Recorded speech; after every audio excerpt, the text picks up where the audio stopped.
जम्मू में बढ़ते आतंकी हमलों को लेकर सेना ने जोरदार प्रहार यानी कि ऑपरेशन कोठी शुरू कर दिया है। आतंकियों का चुन चुन कर सफाया करने के लिए 7,000 जवानों की तैनाती की गई। आसमान से लेकर जमीन तक जंगल में छिपे आतंकियों की घेराबंदी की जा रही है, जिससे बौखलाकर आतंकियों ने डोडा के कास्तीगढ़ इलाके में टेम्पररी सिक्योरिटी कैंप पर गोलाबारी की है। तो वहीं कश्मीर में कुपवाड़ा के केरन इलाके में सेना ने एनकाउंटर में 2 आतंकियों को मार गिराया है। और इधर दिल्ली में पीएम मोदी की क़यादत से सीसीएस की अहम बैठक हुई, जिसमें जम्मू में दहशतगर्दी के इजाफे को लेकर तफसील से चर्चा हुई है। माना जा रहा है कि आतंकियों को मुंह तोड़ जवाब देने के लिए फुल एंड फाइनल प्रहार की तैयारी है। अब पाकिस्तान के प्रॉक्सी वॉर वाली साजिश को नष्तो नाबूद कर दिया जाएगा। देखिए ये रिपोर्ट। घाटी में पाकिस्तान आतंकी साजिश से बाज नहीं आ रहा है। पाकिस्तान जम्मू रीजन में घुसपैठ कराकर आतंकवाद को पूरी तरह एक्टिव करने में जुटा है। उसको लेकर सेना ने काउंटर प्लान के तहत आतंकियों को चुन चुन कर सफाया करने के लिए जोरदार प्रहार कर दिया है। जम्मू रीजन में पिछले 84 दिन में 10 आतंकी हमलों में 12 जवानों की शहादत के बाद सेना ने सबसे बड़ा सर्च ऑपरेशन शुरू कर दिया है। इस ऑपरेशन में सेना और जम्मू कश्मीर पुलिस के 7,000 जवानों की तैनाती की गई है। जवानों में ज्यादातर राष्ट्रीय राइफल और पुलिस के स्पेशल कमांडोज हैं।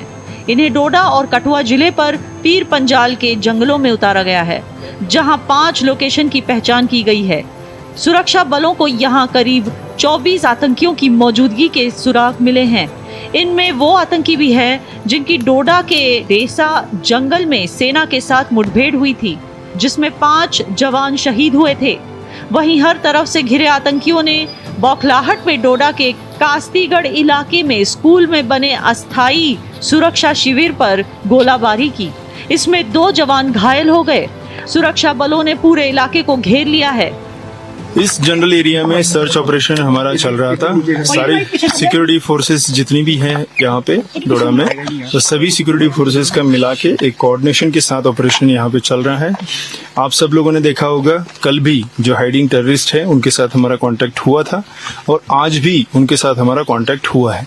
सर्च ऑपरेशन प्रोग्रेस में होने की वजह से अभी मैं आपके साथ सारी डिटेल शेयर नहीं कर सकता हूँ। ऑपरेशन हमारा प्रोग्रेस में है और जल्दी कामयाबी मिलेगी। वहीं कश्मीर के केरन सेक्टर में सेना ने घुसपैठ की कोशिश को नाकाम कर 2 आतंकी को मार गिराया है। मिली जानकारी के मुताबिक कुपवाड़ा पुलिस और सुरक्षा बलों को केरन इलाके में घुसपैठ की जानकारी मिली थी, जिसके बाद ऑपरेशन शुरू किया गया। इस दौरान मुठभेड़ में सेना ने आतंकियों को मार गिराया।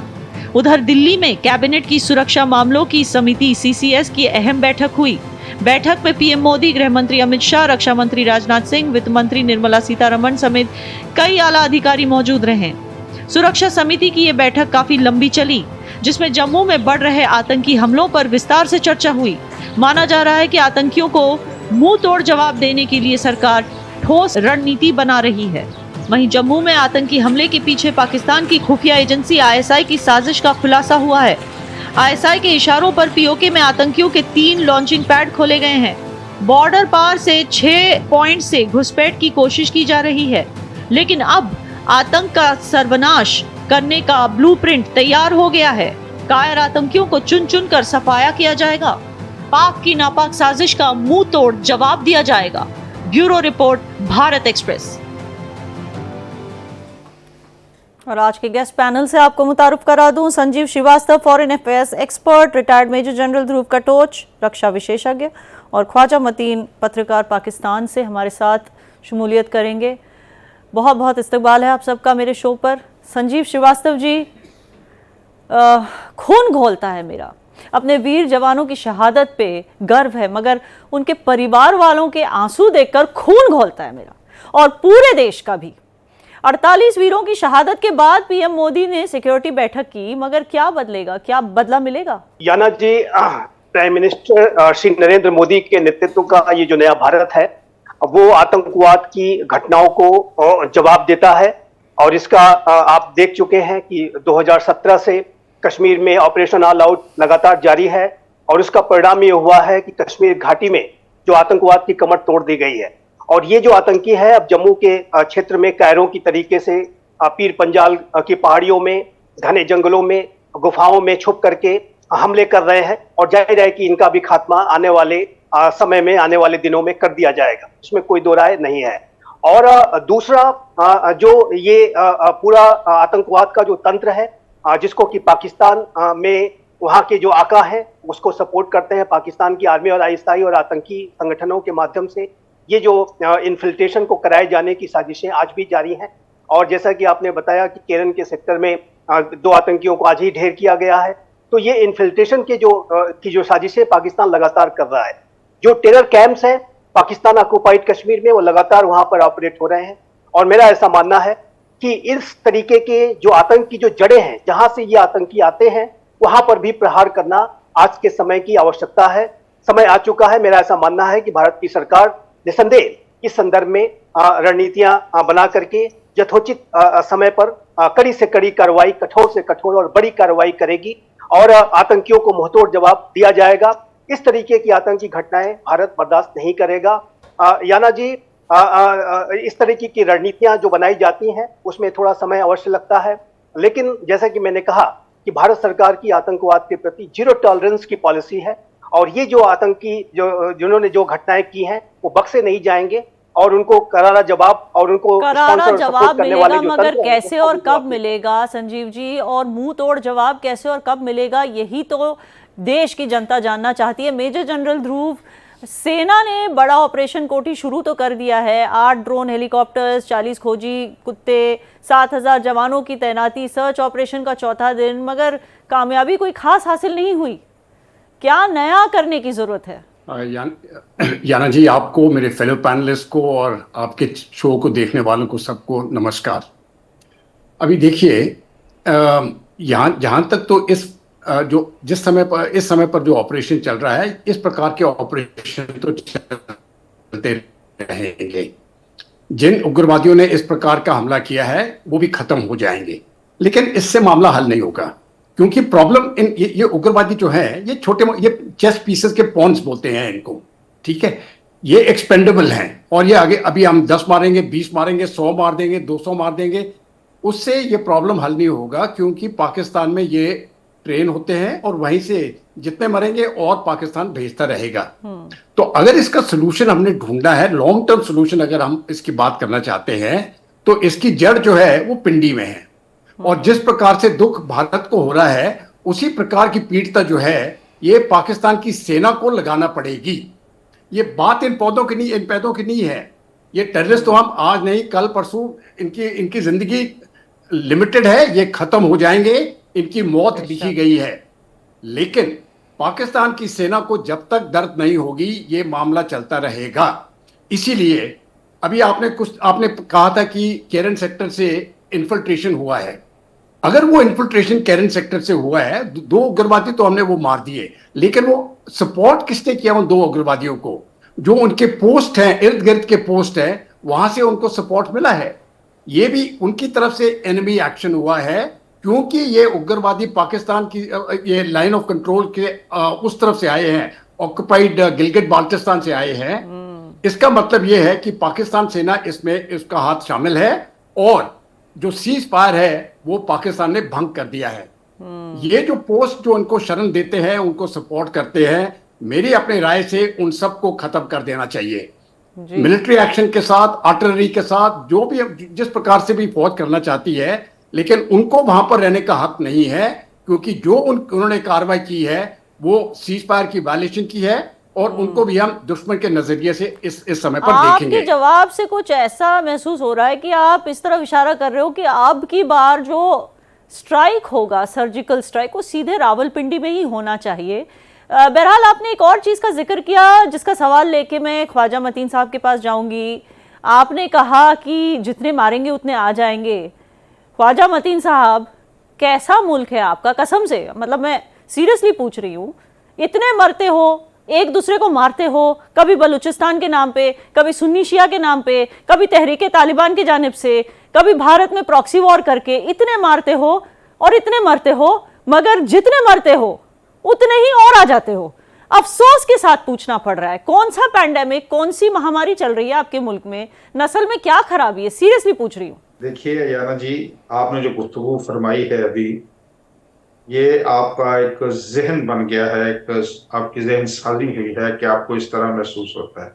जिस तरह आप सोचते हैं हकीकत इसके बिल्कुल बरअक्स है। मेजर जनरल साहब ने बड़ी खूबसूरत बात की है कि इसका ये जो वहाँ हमले हो रहे हैं जम्मू में और इस तरह की जो घटनाएं देखने को मिल रही हैं उसका कारण ढूंढना चाहिए। उसका कारण कश्मीर में ही है। आप अगर उसको एनालिसिस करें उसका, ये 77 सालों से जो कश्मीरी अवाम है वो आज़ादी मांग रहे हैं।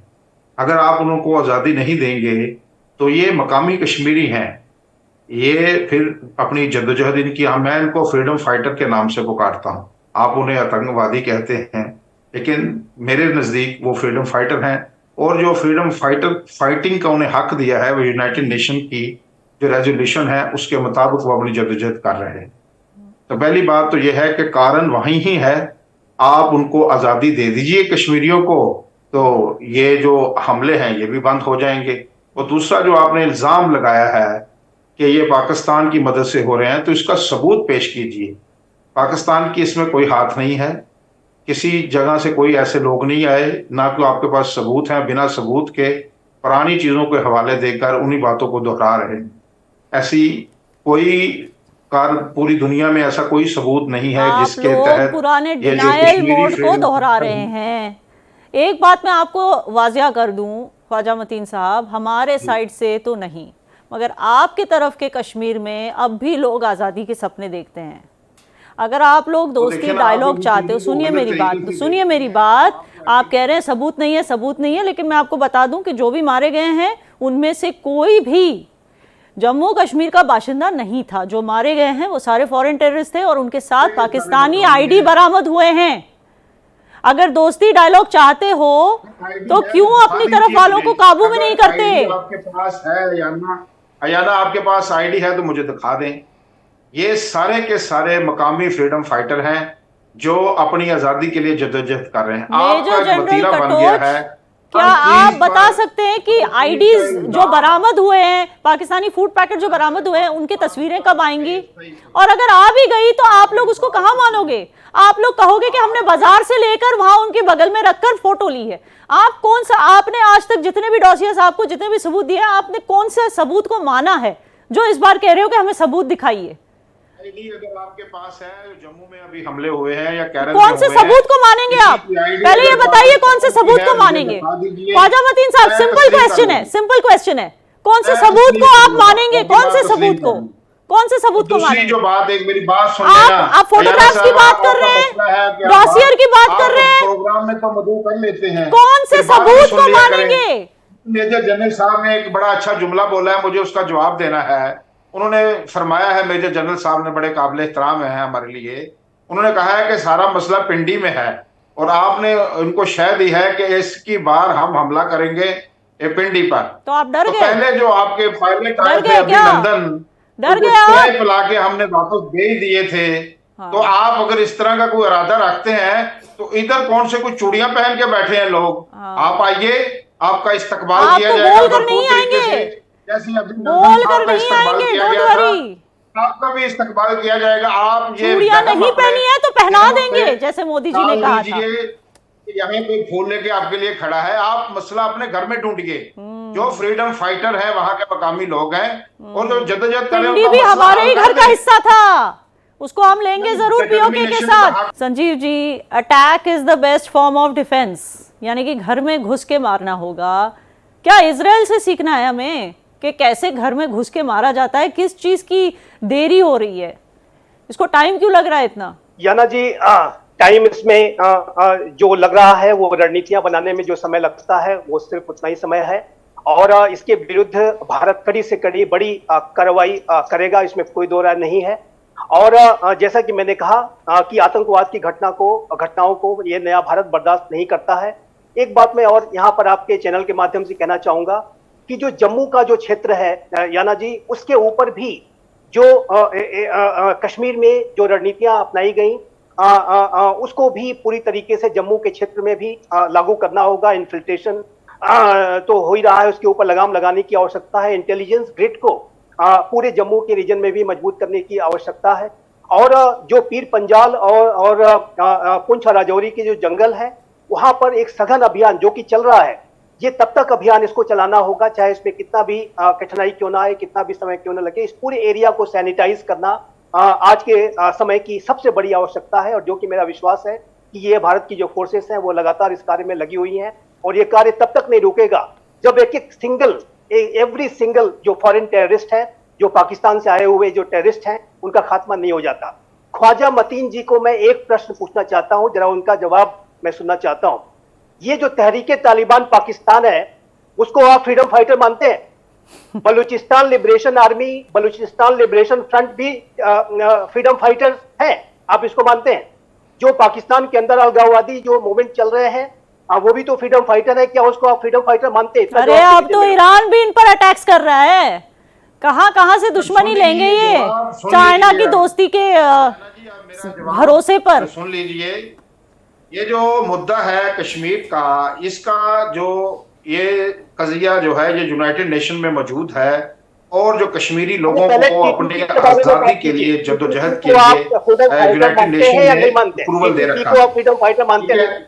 और जहां तक बलूचिस्तान के फाइट जो आप उनकी बात कर रहे हैं, जो बलूचिस्तान में दहशतगर्दी हो रही है और जो टीटीपी के लोग हैं, उनका ऐसा कोई मुद्दा नहीं है।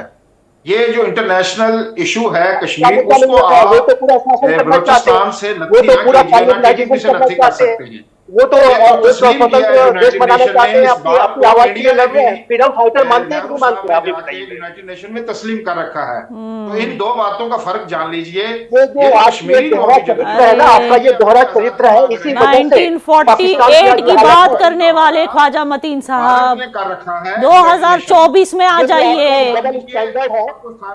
क्या आपको नहीं पता कि यूनाइटेड नेशंस की टीम ऑलरेडी आ चुकी है? ऑलरेडी उन्होंने रिपोर्ट दर्ज किया हुआ है, उसी यूनाइटेड नेशंस के जिसके मैंडेट जिसकी आप बात कर रहे हो उसमें रिपोर्ट दर्ज है कि यहाँ पर जो मामला है वो भारत ही सुलझाएगा पाकिस्तान के साथ। उसके लिए बहुत ज़रूरी है कि पहले वहाँ से पाकिस्तान की आर्मी को हटाया जाए, उसके बाद भारत वहाँ पर रेफरेंडम करेगा। ये बहुत ही पुरानी बात है और इसको खारिज भी किया गया है यूनाइटेड नेशंस में। 1948 की बात करना बंद कीजिए, 2024 की बात कीजिए। कश्मीर बहुत आगे बढ़ चुका है, खास करके G20 के बाद। मेजर जनरल ध्रुव, पीओके को कब्जे में लेने की बात चल रही है, मगर इससे क्या होगा? जो छुप के घुसते हैं वो सर उठा के सीना तान के घुसेंगे।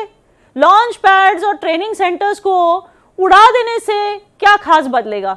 एक शाखा को हम उड़ा देंगे, वो दूसरी शाखा खोल लेंगे कहीं और। तो इस बीमारी को साफ करने का क्या तरीका है?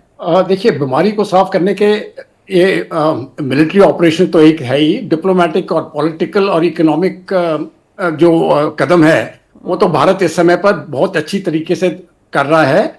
और उसके साथ क्या हुआ है कि पाकिस्तान पूरे विश्व में आइसोलेटेड हो गया है। पूरा विश्व अभी मानता है कि पाकिस्तान एक टेररिस्ट स्टेट है, इसमें तो कोई शक नहीं है। बेशक आप अमेरिका से बात करें, यूरोप से बात करें या किसी से भी बात करें, ईरान या अफगानिस्तान, उनको भी मालूम है कि पाकिस्तान जो है ये टेररिस्ट स्टेट है। अगर दुनिया में कहीं पर भी टेररिस्ट अटैक होता है तो उन सब में उनमें से कोई ना कोई उग्रवादी जो है वो पाकिस्तानी है, इसमें भी कोई शक नहीं है। तो जहां तक ये बात होती है डिनायबिलिटी की, मुझे लगता है कि पाकिस्तान डिनायबिलिटी करता रहेगा, लेकिन उनको दिल में उनको मालूम है कि असलियत क्या है, सच क्या है। ये तो पहली बात है। अभी रही देखिए, ये जो पाकिस्तान के जो जर्नलिस्ट हैं उन्होंने बात की कि है कश्मीर का मसला। मैं मानता हूं कश्मीर का एक ही मसला है, जब पुराने जम्मू और कश्मीर का, और वो मसला है कि गिलगित बाल्टिस्तान को पाकिस्तान कब वापस करेगा भारत को। बात खत्म है। पूरा का पूरा पाकिस्तान ऑक्युपाइड कश्मीर भारत का है, और कब पाकिस्तान इसको वापस करेगा, सिर्फ एक ही मुद्दा है, इसके अलावा और कोई मुद्दा नहीं है। वो तो वापस नहीं करने वाले, हमें ही छीनना पड़ेगा। बेहतर है मेजर जनरल कटोच, हमें ही छीनना पड़ेगा। हम इनको थोड़ी कह सकते हैं कि वापस करो। इन्होंने आज तक बलूचिस्तान थोड़ी वापस किया है। ये कह रहे हैं कि कोई यूनाइटेड नेशंस मैंडेट है कश्मीर को लेकर। अरे बलूचिस्तान को लेकर इनके पास कौन सा डॉक्यूमेंटेशन है कि बलूचिस्तान इनका है? जबरदस्ती तो कब्जा करके रखा है। ख्वाजा मतीन साहब, मैं सिर्फ एक चीज बोलना चाहता हूँ। देखिए, जहां तक गिलगित बाल्टिस्तान की बात है, वो जितनी भी जनता है गिलगित बाल्टिस्तान की, वो पाकिस्तान के विरुद्ध उठ चुकी है। वो बहुत ही जल्दी वो भारत के साथ मिल जाएंगे। ये भी मैं आपको बता देता हूं, बलूचिस्तान भी आजाद होगा और जो भी पश्तून का इलाका है वो अफगानिस्तान के साथ मिल जाएगा। पाकिस्तान में छोटा सा पंजाब रह जाएगा और वही पाकिस्तान की औकात है। मेजर जनरल ध्रुव कटोच, सच बात बताऊं, इस बार मुझे ना बलूचिस्तान में इंटरेस्ट है ना गिलगिट बाल्टिस्तान में। मुझे बस इंटरेस्ट है कि मेरे देश के शहीदों का, वीर जवानों का बदला कब लिया जाएगा। ख्वाजा मतीन साहब, आपके यहां से निकलने वाले, इस्लाम को बदनाम करने वाले कीड़े मकोड़े जिनको आप मुजाहिद कहते हो, उनको कश्मीरी दिखाने के मकसद से शैडो तंजीमों के नाम इस्तेमाल किए जा रहे हैं, जैसे कि Kashmir Tigers, Kashmir Resistance Front, People's Anti Fascist front.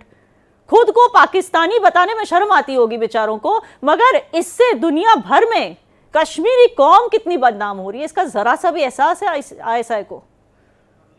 ये जो कीड़े मकोड़े जिनको आप कह रही हैं, ये कश्मीर के मकामी फ्रीडम फाइटर जी हैं। नहीं, हम इनको और नहीं अपना हक पहचानते, मांग रहे हैं। बिल्कुल नहीं पहचानते, कोई उनको नहीं पहचानता जम्मू कश्मीर में, बाहर से आए हुए हैं। एक तो आप बात सुन भी नहीं पाती। नहीं, आपका आप मसला झूठ है, बोलोगे मेरे शो पर, आप झूठ बोलोगे मेरे शो पर। अब बात तो सुन लेना। अब जो कीड़े मकोड़े जिनको मुखातब किया है, वो आपसे 77 सालों में जो आपके नजदीक कीड़े मकोड़े हमारे नजदीक फ्रीडम फाइटर हैं, उन पर तो आप काबू नहीं पा सके। अभी आप फरमा रहे हैं कि हमें वो छीनना पड़ेगा, उन पर भी और तो आप पर भी। किसने रोका हुआ है? भारत को किसने रोका हुआ है? आपने अटैक किया था, तो फिर वो आपके जो अभिनंदन पूछो वाली चीज पकड़ ली थी पाकिस्तान ने, उनको जो चाय पिलाकर हमें वापस भेजा था, तो आप वो सारी चीजें क्यों भूल जाते हैं? आप क्यों भूल जाते हैं कि 93,000 को हमने भी भेजा था वापस? आप एक की बात करते हैं। अपने घर में मसले का हल ढूंढिए। पाकिस्तान और आईएसआई पर इल्जाम थोपने से कश्मीर के जो फ्रीडम फाइटर हैं वो रुकने वाले नहीं हैं। मैं मानती उनको दें आप सेल्फ डिटर्मिनेशन का हक थोपने का टाइम नहीं जान है, छुड़वाएं अपनी। सीधा मारने का टाइम है। मैं मानती हूँ सीधा मारने का टाइम है। संजीव श्रीवास्तव जी, इन अटैक्स के पीछे अकेला कंगाल पाकिस्तान नहीं है। मैं हमेशा आपको यही सवाल पूछती हूँ इस उम्मीद से कि आप कुछ नया जवाब दोगे। चाइना की फंडिंग भी है, चाइना से आ रही फंडिंग कैसे रोकेंगे? आखिरी 30 सेकंड में जवाब दीजिए। देखिए जना जी, इसमें निसंदेह ऐसे सभी राष्ट्र जो कि दहशतगर्दी का सहारा लेते हुए अपने वेस्टेड इंटरेस्ट को पूरा करने की कोशिश करते हैं, वो सभी इस तरह की साजिशों में शामिल है। और जिस तरीके की इन फॉरेन टेररिस्ट जो पाकिस्तान से आए हुए जो टेररिस्ट वहां पर जम्मू एंड कश्मीर में, जम्मू क्षेत्र में है, उनके पास से जो डॉक्यूमेंट्स मिले हैं, जो मारे गए हैं टेररिस्ट, उनसे ये उनके पास स्टील की बुलेट्स, M4 कार्बाइन जैसे जो वेपन्स मिले हैं, उससे ये पता चलता है कि पाकिस्तान की जो स्टेट स्पॉन्सरशिप है टेररिज्म की, उसमें वो अफगानिस्तान से आए हुए वेपन्स को, चाइना से आए हुए स्टील बुलेट्स को इत्यादि को वो इन आतंकियों को देते हैं। लेकिन मैं ये अवश्य कहना चाहूंगा कि ये जो भारत का सुरक्षा तंत्र है वो इस तरीके की किसी भी साजिश से भेदा नहीं जा सकता है, और इन आतंकियों का खात्मा, इनके ऊपर बड़ी से बड़ी कार्रवाई भारत सरकार आने वाले समय में करने जा रही है। ये जो नया भारत है, जैसे मैंने अफसोस की बात है संजीव जी, आतंकवाद, चाइना तो चाइना, लेकिन क्रिकेट मैचेस पे नाचने हंसने वाला अफगानिस्तान, जब भी इंडिया जीतता है वो अफगानिस्तान इनको वेपन्स दे रहा है दहशतगर्दी करने के लिए। जान के बहुत अफसोस हुआ। बहरहाल बहुत बहुत शुक्रिया आप तीनों का हमारे साथ जुड़ने के लिए। पीएम मोदी का एक्शन में आना, सीसीएस की मीटिंग, ये सब इशारा कर रही है कि मोदी सरकार अब संजीदगी से पाकिस्तान की नापाक साजिश का इख्तिताम करने में लगी हुई है। बालाकोट स्ट्राइक के बाद भी पाकिस्तान नहीं सुधरा, तो जाहिर बात है इस बार भारत की जानिब से बालाकोट से भी बड़ा, जोरदार और ताकतवर स्ट्राइक होगा, जो दुश्मन के इलाके में ऐसी तबाही मचाएगा जिसको पीढ़ियां याद रखेंगी। क्योंकि भारत के सरजमीन पर भारत के शहीदों का खून अब ऐसा नहीं चलेगा।